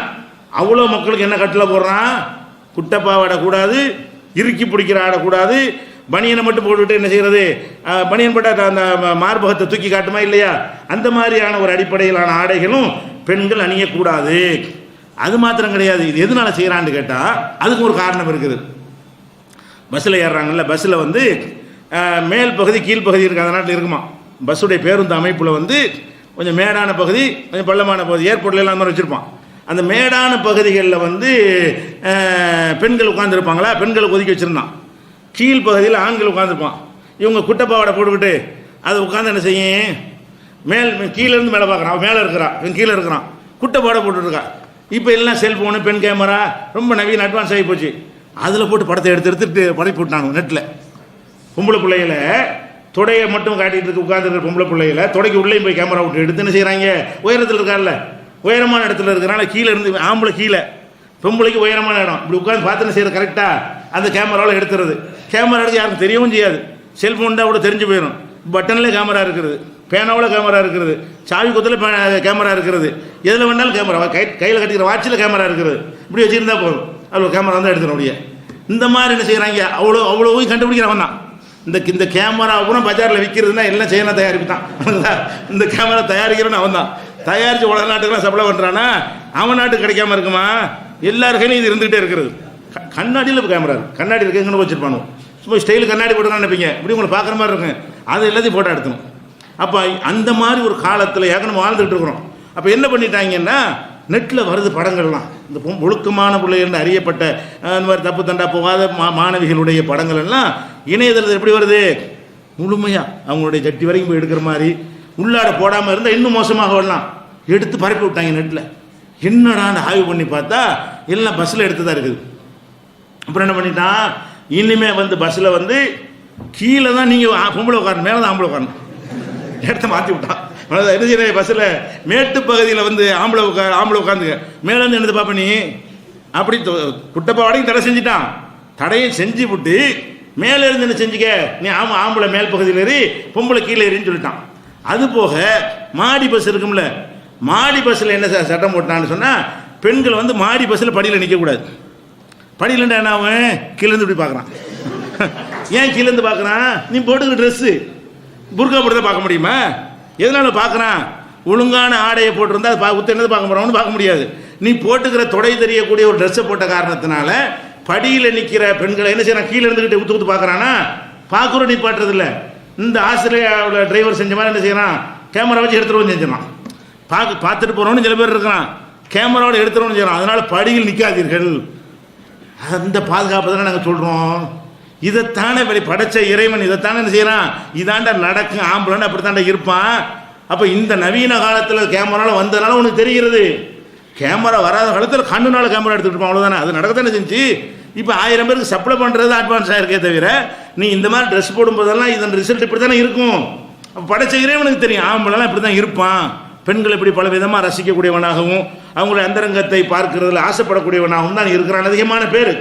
அந்த மாதிரி வக்கர புத்தி கொண்டவர்கள்லாம் இருக்கக்கூடிய நேரத்தில் இதை எடுத்து வேற மாதிரி பரப்பி விட்டாண்டு வைங்க, நாளைக்கு குடும்ப வாழ்க்கை நாசமாக போயிருமாங்க. இப்படிலாம் ஆடை அணிந்து இவளை வந்து நான் தனிமையில் இருக்கும்போது நான் பார்த்தேன் பாருங்கள், அவளை எங்கெல்லாம் நான் எடுத்து வச்சிருக்கிறேன்னு சொல்லி அவன் காட்டினால என்ன ஆகுறது, பலவிதமான பாதிப்புகள் பெண்களுக்கு ஏற்படுமா இல்லையா, குடும்ப அமைப்பு உள்ள ஒரு நாடுகளில். அப்போ இது பெண்களை எந்த அளவுக்கு பாதிக்குன்னு யார் வழங்குறா? ஆஸ்திரேலியாவில் வாதம் நடந்து கொண்டு இருக்கிறது. இலங்கையில் அமைச்சர் சொல்லிட்டு இருக்கிறான், அது கருத்து உருவாக்கம் முஸ்லீம்களை ஒப்பிட்டு அவர் சொல்கிறாரு, இது அவங்க எப்படி அணிகிறாங்க, நீ எப்படி இருக்கிறீங்கன்னு கேட்குறாரு. அது நடந்து கொண்டு இருக்கிறது. சைனாவில் இந்த மாதிரியான ஒரு கருத்து இருக்கிறது. வந்து ஆப்பிரிக்கா கண்டத்தில் சுவாசிலாந்துன்னு ஒரு நாடு இருக்கிறது, சின்ன நாடு, மன்னராட்சி நடக்கிறது. அந்த நாட்டில் என்ன செய்கிறாங்கன்னா பார்க்குறாங்க, பெண்களுக்கு எதிரான ஒரு வன்முறை ரொம்ப ஜாஸ்தியாக இருக்குது. வன்முறைன்னா இந்த பாலியல் வன்முறை, வெட்டுக்குத்து இல்லை, அவங்கள வந்து இந்த உடல் ரீதியாக, செக்ஸ் ரீதியாக, உடல் உறவு ரீதியான அந்த கற்பழிப்பு ரீதியான குற்றங்கள் ஜாஸ்தியானதை பார்த்துட்டு அவன் ஒரு கமிட்டியை போட்டு ஆய்வு செய்கிறான். எதில் நல்லா விளங்கணும், இதெல்லாம் யாருக்கு சிந்தனை வரேன், பொறுப்பு உள்ளவனுக்கு. இந்த பொறுப்பை சுமக்காதவன்லாம் அறிவிச்சு எழுதிட்டு இருப்பான், என்னத்தையும் எழுதிட்டு இருப்பான். அவன் வந்து இடத்துல உட்கார வச்சா, பீச்சிங்கில் கொண்டு உட்கார வச்சா அவனுக்கு தெரிஞ்சிருக்கும். அவன் பார்க்குறான்றான், என்னடா இப்படி கேள்வி வருது, அவன் கேள்வி நம்மளும் பதில் சொல்ல கடமைப்பட்டிருக்கோம். பதில் சொல்ல கடமைப்பட்டவனுடைய சிந்தனை ஒரு டைப்பாக இருக்கிறது, பதில் சொல்ல கடமை இல்லாமல் புறம்போக்கா தெரிகிறானே அவனுக்கும் ஒரு டைப்பாக சிந்தனை. ஏன் அவன் யாருக்கு பதில் சொல்ல வேண்டியிருக்குது, எந்த பொம்பளை எவன் கிடச்சி அவனுக்கு என்னென்ன, அவனும் போய் பார்த்து ரசிக்கலாம். ஒரு அது கூட காரணமாக இருக்கலாம். இப்படி பொம்பளைகளுக்கு உரிமைக்கு குரல் கொடுத்தா தான் நம்ம ஜாலியாக என்ன செய்யலாம், தனியாக கூட்டிகிட்டு போகலாம், இப்படி படம் எடுத்துக்கலாம். அதுக்காக கூட இந்த அறிவுஜீவிகள் என்ன செய்யலாம், இதை நியாயப்படுத்தலாம். நீ இந்த இடத்துல தான் என்ன முடிவு எடுப்பா, இதுக்கு தீர்வு என்ன, அந்த பெண்களை பாதுகாக்கணுமா இல்லையா, இந்த ஆண்களால் சீரழிக்கப்படுறாங்க இதுதான் காரணம்னு கண்ணுக்கு முன்னாடி தெரியுதா, தடுக்கணுமா இல்லையா, அதை சிந்திக்கிறவன் யார் சிந்திப்பான், அந்த இடத்துல உட்கார வச்சா சிந்திப்பான். இஸ்லாம் உட்கார்ந்து சொல்லுது, அல்லாவுடைய மார்க்கமாக இருக்கிறதுனால அந்த சீட்டில் இஸ்லாம் உட்காந்துருது. நீ ரோட்டில் நின்றுட்டு பேசுகிற, நாங்கள் எதை சொன்னாலும் நினச்சி அந்த இடத்துல உட்காந்து இந்த இடத்துல உட்காந்து என்ன செய்யணும் யோசிச்சு பார்த்து சட்டம் எழுதினால் எப்படி இருக்குமோ அப்படி எங்கள் மார்க்கத்தினுடைய சட்டம் அமைந்திருக்கிறது. அவன் என்ன செய்கிறான், ஆப்பிரிக்காவில் உள்ள இந்த சுவாசிலாந்து நாட்டில் எல்லாத்தையும் முன்னேறிட்டான். ரொம்ப அட்வான்ஸாக போய் குட்டப்பாவாடை இறுக்கமான ஆடை தான் இவ்வளோ காரணம் கண்டுபிடிச்சிடும். நிபுணர்களை போட்டு இதே என்னடா அதிகமாக இருக்குது, பதில் சொல்ல முடியல, மக்கள் கேள்வி கேட்குறாங்க, கொந்தளிக்கிறாங்க மக்கள். டெல்லி மாணவிக்க கொந்தளிச்சாங்களா இல்லையா? அப்போ கொந்தளிக்கும் போது யார் பதில் சொல்லுவா? இந்த பேனா பிடிச்சிக்கு இருக்கிற எவனா பதில் சொல்லுவான்? பிரதமர் பதில் சொல்லணும், ஷீலா நாயகர் பதில் சொல்லணும், டெல்லி முதல்வர் பதில் சொல்லணும், டெல்லி போலீஸ் கமிஷனர் பதில் சொல்லணும். யார் பதில் சொல்ல தேவையில்லை, இந்த பத்திரிகை நடத்தணும்னு சொல்ல தேவையில்லை, இவன் எழுதிட்டு போயிடுவான். அப்போ இந்த மாதிரி மக்கள் கொந்தளிச்சு போராட்டம் பண்ணி பிரதமர் வீட்டுக்கு போகிறாங்கிறான், முதல்வர் வீட்டுக்கு போகிறாங்கிறான், கமிஷனர் வீட்டுக்கு போகிறாங்கிறான், பஸ்ஸை நொறுக்கிறான், அடிக்கிறான், உதைக்கிறான், என்னங்கடா நாடு நடத்துறிய, பெண்களுக்கு பாதுகாப்பு இல்லையான்னு கேட்குறான். அப்போ தான் அவங்க யோசிக்கிறாங்க, பிரச்சனை வந்தோடனே இது இனிமேல் வரக்கூடாது, இனிமேல் நம்ம நாட்டில் வரக்கூடாது, என்ன செய்வது என்பதற்காக வேண்டி திங்க் பண்ணி அவன் என்ன செய்கிறான்னு கேட்டால், இனிமேல் வந்து குட்டப்பாவாடை பொம்பளை அணிஞ்சாலும் இறுக்கமான ஆடை அணிஞ்சாலும் உடனே கைது செஞ்சு 6 மாதம் ஜெயிலு. சும்மா மற்றவங்க அறிவுரை மாதிரி சொல்லிட்டு இருக்கான். இவன் அதிரடி மன்னராட்சி வர இருக்குதா, ஒரே போடா போட்டான், 6 மாதம் உள்ள பிடிச்சி போட்டுருவான். இந்த குட்டப்பாவாடையில் வந்து ஆம்பளையில தூண்டி விட்டு அவனை வந்து கற்பழிக்க நீங்களே தூண்டி காரணமாக இருந்து விட்டு கற்பழிச்சுனா கத்துறதுக்கு அந்த விளையாட்டில் வச்சுக்க கூடாது. ஒழுங்காக ட்ரெஸ் பண்ணிட்டு வா, இறுக்கமாகவும் ட்ரெஸ் பண்ணாத, குட்டப்பாவாடையும் பண்ணாத, தொட வரைக்கும் தெரியக்கூடாது, அதுக்கு கீழே இறக்கி தான் ஆடை அணியணும் என்று சட்டம் போட்டு இதை மீறியவர்களுக்கு என்னவா 6 மாதம் ஜெயில் தண்டனை கொடுத்துருவேன் அப்படின்னு சொல்கிற அளவு என்ன எது மாறுதுன்னு நினைக்கிறீங்களா? இப்போ இஸ்லாம் மாறுதா மதம் மாறுறானா? இவங்க பட்டு பட்டு குனிக்கிறாங்க. இஸ்லாம் படம் வந்து என்ன செய்யறது, முட்டிட்டு குனிக்கிறது. சின்ன நிலை இருக்கிறது போகிறோம், சின்ன நிலை இருக்குன்னு கணக்கு பண்ணணும், இப்படி நம்ம உடனே மண்டையில் முட்டிடுவோம் அப்படி கணக்கு பண்ணி முன்னாடி குனிச்சிடணுமா இல்லையா? இவன் என்ன செய்வான், போய் ஓங்கி முட்டிட்டு நல்லா இருக்கோ குனியணும். ஏன் முதல்ல கணக்கு பண்ண வேண்டிய கால்குலேஷன் பண்ண வேண்டியதானே? உயரம் என்ன, முன்னாடி இருக்கிற நிலை என்ன உயரத்தில் இருக்கிறது, இப்படி போனீங்கன்னா நெத்தியில் அடிக்குமா மூக்கில் அடிக்குமான்னு கவனிக்கணுமா இல்லையா? அப்போ அடிக்குமே என்று தெரியும், முன்னாடி குனிஞ்சிக்க வேண்டியதானே? அப்போ முட்டிட்டு குனிகிறதா முட்டை முந்தி குனிஞ்சிடணுமா? இஸ்லாம் வந்து முட்டை முந்தி குனிறான்னு சொல்லுது. இவங்க முட்டிட்டு என்ன செய்கிறாங்க, ஆஹா சரியான அடி விழுந்துருச்சு அப்படி இப்போ வளர்க்குறாங்க எவ்வளவுதா. இந்த அதை விட இந்த வேதனை மறைஞ்சது மாற்றிக்கிறாங்க எவ்வளவுதா. இந்த வலி இருக்கும்ல அது வரைக்கும் தான் பேசுவானுவோம், அப்புறம் டைலாக் வேறு மாதிரி மாற்றி பேசுவானுவோம். அப்போ இது அடிபட்டவன் என்ன ஆகுதுன்னு இந்த மாதிரி நடக்குது. அதே மாதிரி வந்து எகிப்தில் ஒரு பாதிரியார் காப்டிக் கிறிஸ்தவர்கள்னு ஒரு குரூப் இருக்கிறாங்க கிறிஸ்தவர்களில். அவங்களில் பிஷாயின்னு சொல்லி ஒரு பிஷப் இருக்கிறார், பங்கு தந்தை. அவர் தான் அந்த அந்த அந்த குரூப்புக்கு பெரிய பிஷப். அவர் என்ன சொல்கிறாருன்னு கேட்டால், கிறிஸ்தவ மக்களுக்கு சொல்கிறார் அறிவுரை. நீங்கள் எல்லாம் கிறிஸ்தவர்கள், நீங்கள் வந்து கன்னி மேரியை பார்த்துருக்கிறீர்கள். மேரினா மரியம் நம்ம சொல்லலாம், மேரின்னு சொல்லுவாங்க இல்லையா? கன்னி மேரிக்கு சிலையெல்லாம் வச்சுருப்பாங்க, நீங்கள் பார்த்துருப்பீங்க. கன்னி மேரி எப்படி ஆடை அணிந்திருக்கிறார், அவர் தலையை மறைத்தவராக ஆடை அணிந்திருக்கிறார். அவர் கேட்குறாரு, கன்னி மேரி எப்படி நீங்கள் சிலை வச்சுருக்கிறீங்க, கன்னி மேரிக்கு எப்படி படம் போட்டிருக்கிறீங்க, தலையில் துணி போட்டு அவர் தலையை மறைத்தவராக நீங்கள் என்ன செய்றீங்க காட்டுறீங்க. முழுமையான உடலை மறைக்கக்கூடிய வகையில் அவர் ஆடை அணிந்திருக்கிறார். கன்னி மேரி எப்படி வரைந்து வைத்திருக்கிறீர்கள் சொன்னால் தலையை மறைத்தவராகவும் முழுமையான ஆடை அணிந்த நிலையில் இருக்கிறீங்க. அப்போ இந்த மாதிரியான ஒரு மதத்தில் இருந்து கொண்டு நீங்கள் எப்படி அரகுர ஆடை அணியலாம், நீங்கள் எப்படி வந்து உங்களை ஆண்களை ஈர்க்கக்கூடிய ஆடை அணியலாம் என்று சொல்லுவதற்கு மாத்திரம் இல்லாமல் குறைந்த அளவிலான ஆடைகளை அணியும் பெண்கள் மீது வன்முறை அதிகரித்துள்ளதற்கு இதுதான் காரணம். அவர் இஸ்லாத்தின் அடிப்படையில் அவர் சொல்லாமல் கன்னிமேரியை உதாரணம் காட்டி சொல்கிறார். நீங்கள் கன்னிமேரி மாதிரி என்னஞ்சீங்க, உடம்பு முழுசாக மறைத்த நிலையில் தலையை மறைத்த நிலையில் இருந்தால் உங்கள் மீது இந்த பாலியல் வன்முறை நடக்காது. அதுவும் எங்கேருந்து சொல்கிறாரு, எகிப்திலிருந்து சொல்கிறாரு. எகிப்திலிருந்து சொல்வதாக இருந்தால் கம்பேர் பண்ணி பார்த்தா சொல்ல முடியும். அங்கே முஸ்லீம்கள் அதிகமாக இருக்கிறார்கள், இவங்க வந்து கிறிஸ்தவர்கள் குறைவாக இருக்கிறார்கள். அவர் கம்பேர் பண்ணுறாரு, முஸ்லீம்கள் மீது பாலியல் வன்முறை கம்மியாக இருக்குது, ஜாஸ்தியாக இல்லை, இவங்க மீது மட்டும் ஜாஸ்தியாக இருக்கிறது. முஸ்லீம்களில் யார் இந்த மாதிரி வந்து மேற்கத்திய கலாச்சாரத்துக்கு அடிமையாக இருக்கிறாங்களோ அவங்க மீது இருக்கிறது. யார் ஒழுங்கான அப்படி இல்லை, நான் கண்டுபிடிச்சி அனலைஸ் பண்ணிட்டு தான் சொல்கிறாரு. இது வந்து நீங்கள் அந்த கன்னிமேரியுடைய வழியில் போனால்தான், அந்த அம்மாவை எப்படி நீங்கள் படம் காட்டுறீங்களோ அந்த மாதிரி ஆடை அணிந்தால்தான் உங்களுக்கு பாதுகாப்பு, இல்லைன்னா உங்கள் மீது பாலியலுக்கு எதிரான வன்முறை வரும். யாரை விட்டெல்லாம் சொல்ல வைக்கிறான், இந்த கலாச்சாரத்தெல்லாம் உலகத்துக்கு கற்றுக் கொடுத்தவர்கள். எப்படி வேண்டாலும் இருக்கலாம், ட்ரெஸ்ஸு தேவையில்லை, அது மாதிரி அந்த அந்த ஒழுக்கக்கேடுகள்லாம் காரணமாக இருந்த அந்த கலாச்சாரத்துக்கு சொந்தக்காரர்கள் என்ன சொல்கிறாங்க, இன்றைக்கி இதை மறைச்சி தான் ஆகணும்னு சொல்லக்கூடிய காட்சியை பார்க்குறீங்க. அவ்வளோ வேண்டியதில்லை. நம்ம மதுரை ஆதீனம் உங்களுக்கு தெரியுமா இல்லையா? மதுரை ஆதீனம் யார்? மதுரையில் ஒரு பெரிய சாமியாராக இருக்கிறாரு. அவர் டெல்லி மாணவி கற்பழிப்பு நடந்த உடனே ஒரு பெரிய இஷ்யூ, நாடு பூரா பெரிய விவாதங்கள் நடக்கிறது. என்னடா இப்படி நடக்கிற அப்போ ஆளால் கருத்துக்களை சொல்கிறாங்க. அவர் என்ன செய்கிறார், வெளியே வந்து தன்னால் என்ன செய்கிறார், மக்களுக்கு அவர் பேட்டி கொடுக்குறார், பத்திரிகையாளர் பேட்டி கொடுக்குறார். அவர் என்ன செய்கிறாரு, இது அழகாக சொல்கிறார். இஸ்லாமிய பெண்கள் யார் சொல்கிறா, மதுரை ஆதீனம் சொல்கிறார், இஸ்லாமிய பெண்கள் பர்தா அணிவது வழக்கம், கணவரை தவிர வேறு யாரும் தங்களது உடலை கண்டுவிடக்கூடாது என்பதற்காக இந்த கட்டுப்பாட்டை அவர்கள் கையாளுகின்றனர். யார் சொல்கிறா, மதுரை ஆதீனம் சொல்கிறார். இஸ்லாமிய பெண்கள் எப்படி பர்தா அணிகிறார்களோ அதே போல தமிழ்நாட்டு பெண்களும், ஏன் ஒட்டுமொத்த இந்திய பெண்களும் பர்தா அணிய வேண்டும்.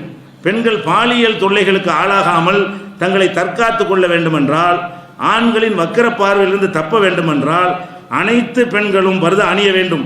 அப்பொழுதுதான் பாலியல் குற்றங்களை குறைக்க முடியும். அவர் ஆய்வு பண்ணி பார்க்குறாரு, என்னென்னமோ சட்டமெல்லாம் போட்டு பார்க்குறாங்க, ஒன்றும் ஒர்க் அவுட் ஆகலை. சரி, பெண்களை பாதுகாக்க எவ்வளோ சட்டம் இருக்குது, பாலியலுக்கு சட்டம், அந்த சட்டம், இந்த சட்டம்னு சொல்லி அவ்வளவு சட்டம். புருஷன் போய் பொண்டாட்டிட்ட வந்து விருப்பம் இல்லாமல் அவன் வந்து ஒரு ஆசையை தீர்த்து கொண்டால் அது கூட கேஸ் போடலான்ற அளவு பாதுகாப்பு இருக்குது சட்டத்தில். என்ன செய்யறான், கட்டிய கணவன் வந்து மனைவி விரும்பாத நேரத்தில் போய் அவர்கிட்ட போய் சேர்ந்துட்டான்னு வைங்க, அதுக்கு போய் பொண்டாட்டி கம்ப்ளைண்ட் கொடுத்தா கேஸ் போடுங்கிறாங்க. அப்படிலாம் பெண்களை பாதுகாக்க சட்டம் போடுறியாடா, ஏதாச்சும் ஒரு ஏதாவது பயன் தந்துச்சா? புருஷன்ட்டேருந்து பொண்டாட்டியை சேர கொடுக்கலாம் சட்டம் போடுறீங்க, கண்டவன்ட்டேருந்து காப்பாற்றுறதுக்கு எங்கடா சட்டம்னு யோசிச்சு பார்க்குறாரு மதுரை ஆதீனம். யோசிச்சு பார்த்து என்ன செய்கிறாரு, இதுதான் சரி பார்க்குறாரு, முஸ்லீம் பெண்கள் அந்த மாதிரிலாம் செய்ய மாட்டேங்கிறான், இதுதான் கரெக்டாக இருக்கிறது. அது ஒன்று ரெண்டு எல்லாத்தையும் விதிவிலக்கு இருக்கும், மிக ஜாதி இருப்பாங்க, இதெல்லாம் அதை விட்டுற வேண்டியதான். சராசரியான ஒரு பெரும்பான்மையை கருத்தில் கொண்டு தான் இந்த மாதிரி ஆய்வுகள்லாம் சொல்லுவாங்க. அது மாத்திரம் இல்லாமல் இந்த சொன்ன உடனே மாதர் சங்கம்லாம் குதிச்சு போய் போராட்டம் பண்ணாங்க. மாதர் சங்கம்னா எவ்வளோ பேருங்கிறீங்க, இது தப்பான கருத்தாக இருந்தால் மதுரை எவ்வளோ பெரிய ஊர், சென்னைக்கு அடுத்து பெரிய ஊர் மதுரை. தமிழ்நாட்டில் மக்கள் தொகையில் சென்னைக்கு அடுத்து பெரிய ஊர் எது, சென்னை மாநகராட்சிக்கு அப்புறம் முதல் மாநகராட்சியான ஊர் எது, மதுரை தான். மற்ற ஊர்லாம் அப்புறம் தான் ஆகுது, 2 மாநகராட்சி தான் ஆரம்பத்தில். அப்போ சென்னைக்கு அடுத்து பெரிய நகராக இருக்கிற மதுரையில் வந்து கோவில் நகரம்னு சொல்லக்கூடிய மதுரையில் அப்போ இந்த பெண் உரிமைக்கு வர்றாங்க எத்தனை பேர் வந்திருக்கானே அவரை எதிர்த்து, எங்கள் மதத்துக்கு முஸ்லீம்களை போய் நடக்க சொல்றியான்னு சொல்லி ஒரு 10,000 பேர் வந்திருக்கணுமா, பல லட்சம் வந்திருக்கானு. குறைஞ்ச வச்சு ஒரு 10,000 பெண்கள் திரண்டு போய் போராட்டம் பண்ணியிருந்தா கூட இவருடைய கருத்துக்கு மக்கள் கொந்தளிச்சு போயிட்டாங்கன்றாமல் எடுத்துக்கொள்ளலாம். மாதர் சங்கன் அறிவிப்பு செஞ்சு பயங்கரமாக பில்டப்லாம் கொடுத்து போராட்டம் பண்ணுற 50 பேர் போராட்டம் பண்ணாரு. 50 பேர் போய் ஆதரத்துக்குள்ள முற்று கேட்டுறாங்க. அவர் பார்த்தாரு, ஆகா இது ஆதரவு இல்லை, இந்த கருத்துக்கு நம்ம கருத்து ஆதரவு இருக்குது, வேறு 50 பேருக்கு கூட பொம்பளையை தட்ட முடியலன்னு வந்து வெளியில் அடுத்த நாள் பேட்டி கொடுக்குறாரு. இந்த மாதிரி பயப்பட மாட்டேன்னு சொன்ன கரெக்டு தான், என் கருத்தை வாபஸ் வாங்க மாட்டேன் அப்படின்ட்டாரு. அது பரவாயில்லை. இந்த விஷயத்தை ஒரு தனியார் தொலைக்காட்சியில் வந்து என்ன செய்கிறாங்க, ஓட்டெடுப்பு வைக்கிறாங்க. மதுரை ஆதீனம் சொன்னது சரியா தவறாண்டு அதில் ஓட்டெடுப்பு வச்சோம்னு சொன்னால் எல்லாரும் வாக்களிக்கிறான், அதிகமான சதவிகிதம் பேர் வந்து அவர் சொன்ன கரெக்டுக்கிறான். அப்போ நாட்டு மக்கள் எப்படி சிந்திக்கிறான், இதுதான் தீர்வுன்னு விளங்குறான். இந்த எழுதுறவன் படிக்கிறவன் அறிவாளின்னு சொல்லக்கூடிய அவ்வளோதான் கெடுத்துட்டு இருக்கான், நாசமாக்குறான். அவனுக்கு தெரியும், தன் மகளை வச்சுக்கிறவனு தெரிகிறது, தான் பெத்த புள்ள பொம்பளை பிள்ளை வச்சிருப்பாள் அவனுக்கு தெரிகிறது, தங்கச்சி வச்சுக்கிறவனு தெரிகிறது. அப்போ தன்னுடைய நெருப்பில் வயிற்றில் நெருப்பை கட்டின மாதிரி பயந்துட்டு என்னடா ஆகுமோ, நாளைக்கு என்ன ஆகுமோ, பள்ளிக்கூடத்து போன பிள்ளை ஒழுங்காக திரும்ப திருவே அப்படின்னு பயப்படுறானே, அவனுக்கெல்லாம் விஷயம் தீர்வுக்கு இதான் சரின்னு விளங்குறது. இதை ஒரு மாற்றி தான் ஆகணும், இதை செஞ்சால் தான் சரியாகணும்னு அவன் நினைக்கிறான். இந்த வெளியில் நிற்கிற தெருவில் நிற்கிறவன் வந்து என்ன செய்கிறான், இதெல்லாம் தேவையில்லை, பெண்கள் உரிமை நீங்கள் பறிக்கலாமா, பெண்களுடைய ஆடையை நீங்கள் ரட்டுப்படுத்தலாமான்னு கேட்குறான். அப்போ மதுரை ஆதீனத்துக்கு தான் அவ்வளோ ஓட்டு கிடைக்கிறது. அப்போ என்ன அர்த்தம், இஸ்லாம் சொல்லக்கூடியதை மதுரை ஆதீனம் சொல்கிறாரு, முஸ்லீம்களை உதாரணம் காட்டி சொல்கிறார், இந்த ஆடை தான் உங்களை பாதுகாக்கும்னு சொல்கிறாரு. அதுக்கு முஸ்லீம் அல்லாத இந்து மக்கள் அவ்வளோ ஆதரவு தெரிவிக்கிறார்கள். இந்து மக்கள் என்ன செய்யல, இந்துக்களோ கிறிஸ்தவர்களோ அந்த கருத்துக்கு எதிராக பொங்கியால காணாம். 50 பேருக்கு மேலே திரட்ட முடியல, பல பகுத்தறிவு இயக்கங்கள் இருக்கிறது. ஒரு இயக்க ரீதியாக திரட்டினா கூட ஒரு 10,000 பேர் திரட்டலாம்ல, இயக்க ரீதியாக திரட்டினா கூட ஒரு 10,000 பகுத்தறிவாளர் திரட்டிட்டு போயிருக்கலாம். 50 போங்கடா நல்லா இதுக்கு போய் போராட்டம் பண்ணி கரெக்டான சொல்லிக்கிறவர், அவர் சொன்ன என்ன தப்பு என்று அவனுக்கே தெரியுது, பகுத்தறிவாளர்னு சொல்லக்கூடியவனுக்கே தெரிகிறது. அப்போ ஆதீனம் சொன்ன காட்சியை நம்ம பார்க்குறோம். அதே மாதிரி வந்து மைசூரில் இதே மாதிரி மேட்ரு. மைசூர் நம்ம கர்நாடகா எப்படிலாம் மாறுது, நம்ம மாறும் உலகில் மாறாத இஸ்லாம்னா யார் மாறுறான்னு பாருங்கள், எல்லாம் மாறுறான். இங்கே இஸ்லாத்தை நோக்கி இஸ்லாம்ன்ற பேரை சொல்லி சில பேர் வர்றான், சில பேர் பொதுவாக என்ன செய்யறான், இந்த மேட்ரு தப்பாக தான் தெரியுது, இஸ்லாம் சொல்லக்கூடிய மாதிரி இருந்தால் தான் சரியாக வரும் அப்படின்னு சொல்லிட்டு மைசூர் கமிஷன், மைசூரில் செயின் பறிப்பு ஜாஸ்தி. பொம்பளை செயினோட போனால் என்ன செய்ய முடியாது, அவ்வளோதான், அது திரும்பி வர முடியாது. செயினோட ஆளுங்க கொண்டு போயிடுவாங்க, இல்லை செயின் போயிடும், 2ல் 1 இழந்துட்டு தான் வரணும், 2 இழந்து கூட வர வேண்டியிருக்கும். அந்த மாதிரியான ஒரு நிலை அதிகமான பிறகு மைசூர் கமிஷன் எல்லாத்தையும் கூட என்ன செய்கிறாரு, என்னடா காரணம்னு ஆய்வு பண்ணுறாரு. இந்த புகாரில் முஸ்லீம் பொம்பளையே காணும். எந்த புகார், செயினை பறிச்சுக்கிட்டான், செயின் அத்துக்கிட்டான், அப்படின்னு பார்த்தா எல்லாம் வேறு மதத்து பெண்களாக தான் இருக்கிறாங்க. முஸ்லீம்கள் பெண்கள் அங்கே எல்லாருமே இந்த ஹிஜாபை கடைப்பிடிக்கிறவங்க, முருகா மார்க்கத்தை பேணாதவங்களும் அது ஒரு என்ன செய்வாங்க, கட்டாயமாக கடைப்பிடிக்கிறவங்களா இருக்கிறாங்க. அப்போ என்ன நாம் ஆய்வு பண்ணி பார்க்கும் பொழுது, அப்போ இந்த செயின் கழுத்து தெரிஞ்சால் தானே செயினாக இருக்க முடியும். இவங்க இப்படி போட்ட செயினை போய் எங்கே அறுக்குறேங்க, முஸ்லீம்கள்ட்ட கம்ப்ளைண்ட் வரலன்னா எதை போய் அறுப்பான், அவன் தெரியணுமா இல்லையா, தெரியல. அவங்க ஆடை அடிஞ்சிக்கிறாங்க, தலையும் போட்டு நினைஞ்சிடறாங்க, இப்படி கட்டிக்கிறாங்க. உள்ளக செயின் இருந்தாலும் உள்ளக தான் செயின் இருக்கும். அவன் செயின் போட்டிருக்கான்னு ஒன்று தெரியாது, செயின் போடலைன்னு தெரியாது. அப்போ என்னத்தை போட்டு அத்துட்டு போவான் அப்படின்னு மைசூர் கமிஷனர், போலீஸ் கமிஷனர் எல்லா அதிகாரிகளும் வச்சு ஆலோசனை பண்ணி, அப்போ நம்ம மைசூர் அளவுக்கு அரசாங்க சட்டப்பூர்வம் ரெண்டாவது கிடக்கட்டும், மைசூருக்கு என்னை தான் கேள்வி வைப்பாங்க, அதை நடந்துருச்சுன்னா செயின் பருப்பு என்னடா பண்ணுறேன்னு கேட்பாங்க. அப்படி சொல்லி செய்கிறார். ஒரு பத்திரிகைலாம் கூட்டி அவர் வந்து ஒரு என்ன வேணா ஆடை போட்டுக்க, நான் ஒரு தலையில் மாட்டுறதுக்கு ஸ்கார்ஃப் ஒன்று தர்றேன் மாடல். போலீஸ் கமிஷனர் அலுவலகத்தில் மாடல் வச்சிருக்காரு, இன்னென்ன மாடலாம் இருக்குது, இதெல்லாம் போட்டுக்க. இதை போட்டு அப்படி நகையை போட்டாலும் சரி, இதை போட்டாலும் இப்படி போட்டுக்கிட்டீங்கன்னா உனக்கு என்ன செய்யாது, செயின் பறிப்பு உனக்கு வராது. அப்போ செயின் பறிச்சுக்கிட்டு போகிறது கூட எது காரணமாக இருக்குன்னு கேட்டால், அந்த செயினை காட்டணுன்னு ஒரு எண்ணம் உனக்கு, அதான் காரணம். செயினை போட்டு வீட்டில் காட்டிக்கிற வேண்டிய, அதே ஊர் உலகத்தில் செயினை காட்டி தெரியுன்னு. அப்போ அந்த மாதிரி போடணும்னு நடத்திட்டு போகிறான். அப்போ அந்த கமிஷனர் பண்ணுறாரு, அவரே மாடல்லாம் வச்சு ஸ்டேஷனுக்குள்ளேயே அந்த செஞ்சு வச்சு, பொம்மை செஞ்சு வச்சு அதில் தலையில் மாட்டி விட்டு, இது மாதிரி நீங்கள் போடுங்கள், இது மாதிரி பெண்கள் போட்டீர்களே ஆனால் உங்களுக்கு வந்து போட்டுட்டு போனால் முஸ்லீம் மாதிரி தெரியும், அந்தளவுக்கு அந்த அந்த அந்த அமைப்பு இருக்கிறது, இது மாதிரி நீங்கள் போட்டுக்கொள்ள வேண்டும்னு சொல்லி அதை வந்து வற்புறுத்துறார். யார் வற்புறுத்துறா, போலீஸ், மைசூருடைய, கர்நாடகாவுடைய மைசூருடைய போலீஸ் கமிஷன். எதுக்காக இதை சொல்கிறாரு, ஸ்கார்ஃப் அணியணும்னு அவர் அந்த அனுபவத்தில் பார்க்குறாரு. அவங்களாம் பொறுப்பில் பதில் சொல்கிற, செயின் பறிப்பு தடுக்கணுமே, இதனால குறைஞ்சா நல்லதானே அவருக்கு, கேஸ் வராது இல்லைங்க. இந்த மாதிரி பெண்கள் ஆடை அணிந்து செயின் பறிப்பு குறைந்ததுன்னு வந்தால் அவர் நிம்மதி தலையில் தூங்குறா இல்லையா. இப்போ தூக்கம் இல்லாமல் அவர் என்ன செய்வான், மேலே இருந்து தலைமைச் செயலாளர் கேட்பாரா, கோர்ட்டு கேட்பானா, முதலமைச்சர் கேட்பாரான்னு பயந்துக்கிட்டு என்ன பண்ணுறான், அவன் தன்னை பிரச்சனையில் உள்ளவனு விளங்குது பிரச்சனை. எவனெல்லாம் பிரச்சனைகள் இருக்கிறான் என்ன செய்யறான், இதுக்கு இதான் ஒரே தீர்வுன்னு அவனுக்கு விளங்குது. பிரச்சனையை சந்திக்காதவன் வந்து வேற தீர்வு சொல்லிட்டு இருக்கான். மைசூர் கமிஷன் சொல்றதை பார்க்குறோம். அதே மாதிரி வந்து நம்ம இந்தியாவில் ஹரியானா மாநிலம் இருக்குல்ல, ஹரியானா மாநிலத்தில் என்ன செய்யுது, அங்கே ஒரு கவர்மெண்ட் இருக்குது.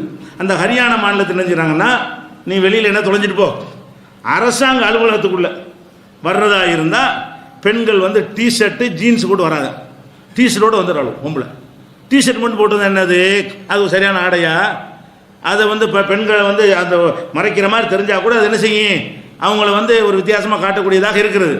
ஜீன்ஸ் என்பது இறுக்கமான ஒரு ஆடை அணிவது ஒரு விதமான கவர்ச்சியை உண்டாக்குகிறது. அரசு அலுவலகங்களில் வந்து வேறு மாதிரி அந்த பெண்களுக்கு பாலியல் குடும்பம் நடந்து, கூட இருக்கிற அலுவலர்களால் அவங்களுக்கு பலாத்காரம் நடந்து, பலவிதமான பஞ்சாயத்து நடந்து, இதுவே கேஸ் ஆகி பேப்பரில் டெய்லி செய்தி ஆகி, இது என்னடா தலைவலின்னு பார்த்து கவர்மெண்ட் என்ன செய்ய யோசிச்சு இதுக்கு ஏதாவது செஞ்சு ஆகணும்னு சொல்லி ஹரியானாவில் உள்ள அரசாங்கம் என்ன பண்ணுது, தடை போட்டுருச்சு. அரசாங்க கவர்மெண்ட் ஆஃபீஸுக்கு போனீங்கன்னா இந்த கவர்ச்சி கூட நாய்கள்லாம் இருக்க மாட்டாங்க. ஹரியானாவில் வந்து எந்த கவர்மெண்ட் போஸ்ட் ஆஃபீஸுக்கு போனாலும் சரி, வேறு எந்த ஒரு அரசாங்க கலெக்டர் ஆஃபீஸுக்கு போனாலும் சரி, அங்கே எப்படி இருக்க மாட்டாங்க பெண்கள், இந்த நம்ம நாட்டில் நடமாடுறாங்களே கவர்ச்சி பொம்மைகள், அந்த கவர்ச்சி பொம்மைகள் மாதிரி நடமாட முடியாது, தடை. அப்போ இப்படி ஒருத்தனாக செஞ்சிடறான்னு இப்படி விளங்கி மாற்றி கொண்டு வந்த பட்டியல் அவ்வளோ நீளமாக இருக்கிறது. இன்ஷா அல்லாஹ் அதை நாளை தினம் பார்க்கலாம். அப்போ இந்த மாதிரியான ஒரு இஸ்லாத்தை மாற்றணும் என்று சொல்லக்கூடியவர்கள் வந்து அவங்க மாறிக்கொண்டிருக்கிறார்கள். இஸ்லாம் மாறக்கூடிய நிலையில் இல்லை. 1400 வருஷத்துக்கு முன்னாடி சொன்ன ஒரு சித்தாந்தம் தான் சரின்னு சொல்லி இன்றைக்கு உலகம் நிரூபிக்கிறதுனா யாரை எதை மாற்றணும் என்பதை நீங்கள் சிந்திக்க வேண்டும். இன்ஷா அல்லாஹ் மற்ற நாளைக்கு பார்க்கலாம்.